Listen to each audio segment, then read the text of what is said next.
Chapter 34. First prize, a giant. Second prize, 2 giants. I didn't think Mallory was okay with killing the thralls as she let on.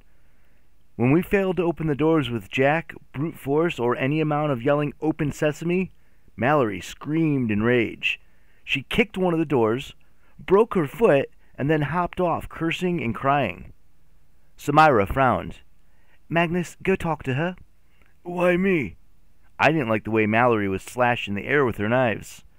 "Because you can heal her foot," Sam said, annoyingly sensible as usual. "And I need time to think about this door problem." That didn't strike me as a good trade-off, but I went.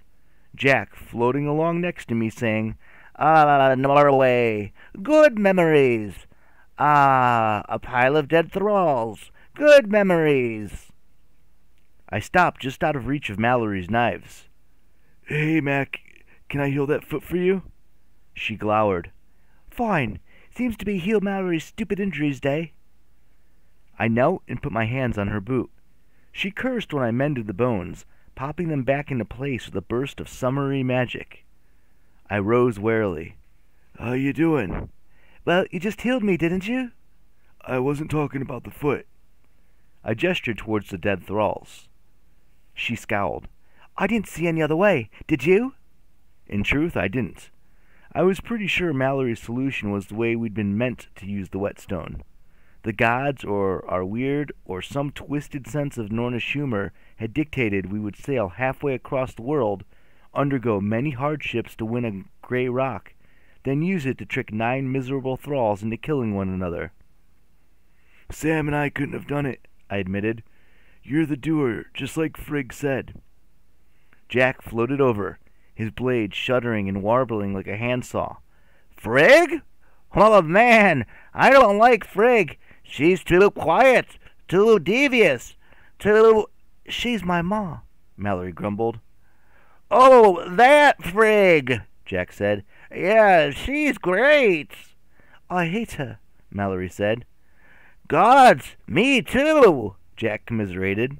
"Jack," I said, "why don't you go check on Sam? Maybe you could advise her on getting through those doors. Or you could sing to her. I know she'd love that." "Yeah? Cool!" Jack zoomed off to serenade Sam, which meant Sam would want to hit me later, except it was Ramadan, so she had to be nice to me. Wow, was I a bad person? "I'll be okay," she said without much confidence. "Just been a lot for one day. Learning about Frigg on top of everything else." I thought about Mallory and Halfborn's constant arguments on the ship. I did not understand their relationship, but I knew they needed each other as much as Hearthstone needed Blitzen, or our Viking boat needed to be yellow. It didn't make much sense. It wasn't easy, but it was just the way things had to be. "It's eating him up inside," I told her. "You two arguing." "Well, he's a fool," she hesitated. "I mean, assuming you're talking about Gunderson." "Smooth, Mac," I said. "Shut up, Beantown." She marched off to check on Sam. At the doors, Jack was trying to help by suggesting songs he could sing to inspire new ideas for getting inside.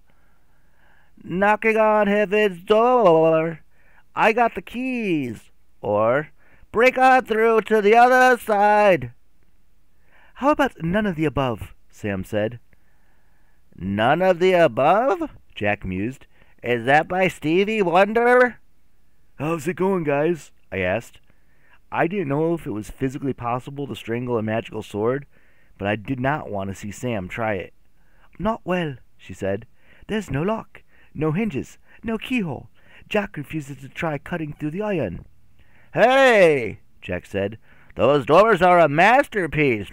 Look at the craftsmanship. Besides, I'm pretty sure they're magic." Sam rolled her eyes. "If we had a drill, maybe we could make a hole in the iron and I could slither through as a snake. But since we don't have a drill—" From the other side of the doors, a woman's voice called, "Have you tried prying apart the seam?" We all jumped back. The voice had sounded very close to the door, as if the woman had been listening with her ear pressed to the metal.